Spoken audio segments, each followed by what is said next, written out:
Hello, everyone. I'm Joseph Giarraputo, the founder and editorial director of Global Finance, speaking in New York. Today, I'm joined by Mudassir Amray, the CEO of Union Bank, one of Nigeria's longest established banks, coming from Lagos. Union Bank was recently acquired by Titan Trust, an ambitious new Nigerian rival. Small and middle sized enterprises, or SMEs, form the backbone of most economies around the world, including Nigeria's. Last month, Global Finance named Union Bank the best SME bank in Nigeria. Mr. Amri is going to tell us about Union Bank and Nigeria's SMEs. Mudassir, welcome. It's good to see you again, and congratulations on Union Bank's SME Award. Yes, thanks, Joseph. Tell us, how is Nigeria's economy looking in the near term, and what role can SMEs play in stimulating the country's growth? So listen, Nigeria has gone through a bit of rough period this year, meaning in 2022, right? Which was primarily on account of the high inflation, which was most part of the year, it remained over 20%. What it did was that, of course, it forced central bank to tighten the monetary policy. And in tightening the monetary policy, central bank revised interest rate three times, upward revision. In addition to that, there was an increase in cash reserve requirement as well. Both these actions, of course, caused a liquidity squeeze in the market. So that's where, of course, some of the businesses have struggled. In addition to that, while oil prices have remained at a higher level, but Nigeria oil production was unfortunately not up to mark.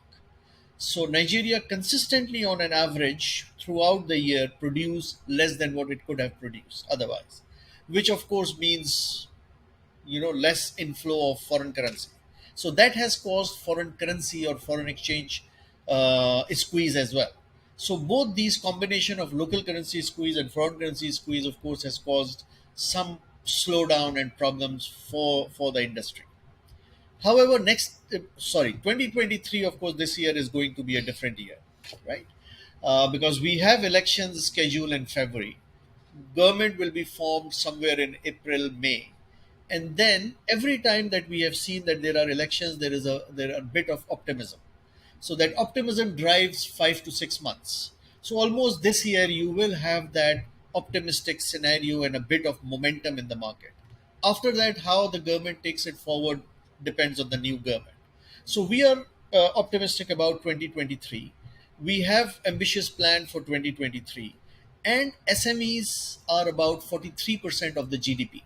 So we expect this sector to grow along with that momentum and to benefit from the optimism that we are seeing in 2023.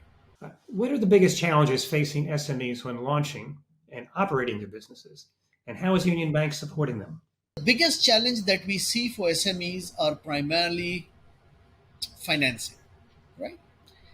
Uh, and this comes on the back of that you are not presentable.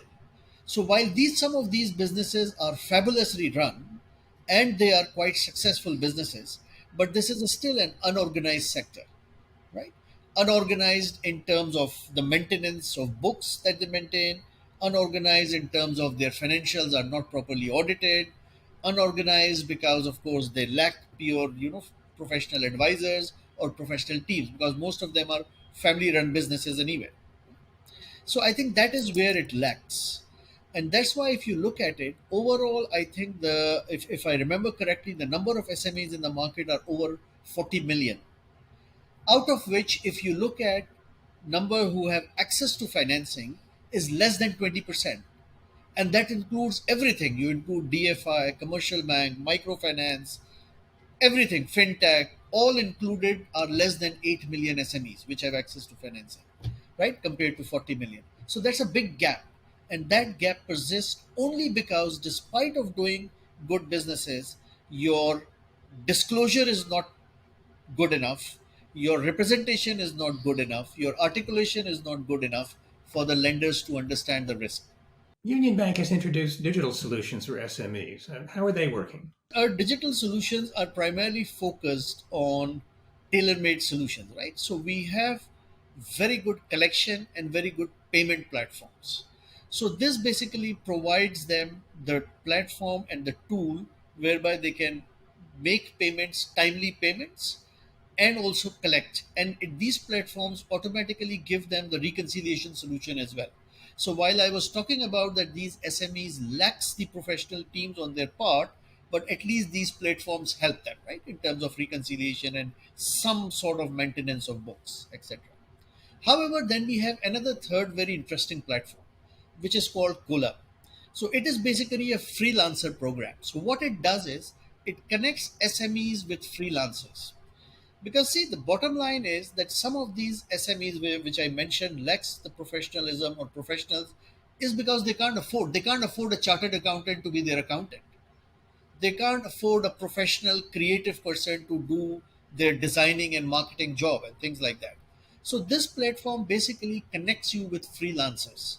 So you can come on that platform and you can, let's say, hire a chartered accountant to look at your books, to design your books, to you can hire, let's say, a corporate finance specialist who will make a case or a presentation to a bank for a loan application. You can connect to creative person who can create your marketing leaflets, things like that. So I think that's an interesting one because as I said, the main challenge is basically how do you get them professional help to present and act in front of different counterparties like a professional counterparties. So we believe that this platform will help them. There are lots of SMEs out there. What types of SMEs benefit most from Union Bank's SME focused products and services?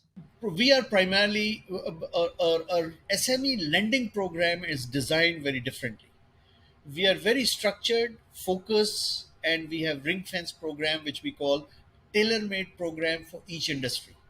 So we have a lending program, for example, for the suppliers of a cement sector, because we understand from end to end the entire chain, and the entire lending program is designed accordingly, is structured and ring fence accordingly.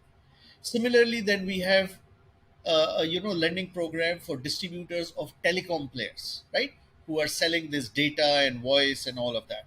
So we have a tailor-made program for that. Similarly, we have for manufacturing sector. Similarly, we have for transportation sector. So if I combine all of this, which is transportation, cement, telecom, manufacturing, some of the wholesale trade programs, the SME, I would say small retail and wholesale shops that we cover, all of this is not even 50% of the total SMEs.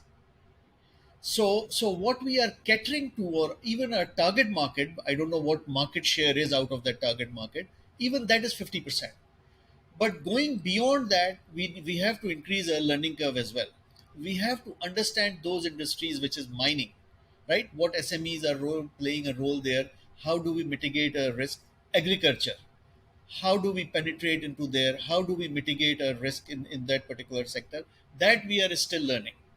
But yes, so what kind of SMEs, these sectors which we cover, of course, those SMEs benefit from our programs, from our products. But yes, of course, in 2023, we have plans to go beyond. And of course, there is work going on between different teams to expand that operation. Now, looking ahead, how will Union Bank support and accelerate the growth of SMEs in Nigeria and Africa? From Nigeria perspective, I mentioned you that the biggest challenge for SMEs is funding, right? Along with funding, I also mentioned to you, I hinted that monetary policy tightening has caused increase in interest rates. So increase in interest rates have gone to an extent that SME today probably you are talking of high 20s, right, in terms of interest rate.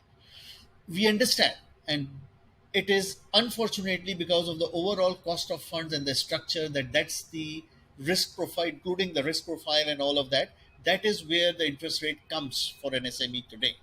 But we understand this is not sustainable, right? So if you want to expand, you have to lower that cost. How do you lower that cost? You can lower that cost through specialized programs of DFIs.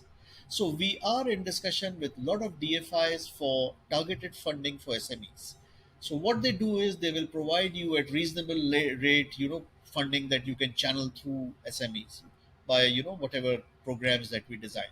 So that's one initiative that we are working on. The second is that we want also, we understand that while our corporates are very good in terms of doing cross border, so SMEs are 43% of GDP, but they are only 6% of exports. The reason why, because they don't have access to those markets, they don't understand those markets, their resources are limited. So what we have recently done is that we have done a tie up with one of the largest banks in Africa called Etijari Bank Wafa. So we have done a partnership with them, and the soul of the partnership is that our customers will get access to cross border opportunities, and similarly their customers will have opportunity within Nigeria. So we believe this move will basically pave the way for our SME clients to look at the export opportunities and increase their share of wallet in the export space. Mudassir, this was very interesting. I want to thank you for joining us and wish you a good year. Thank you, and happy New Year to you too.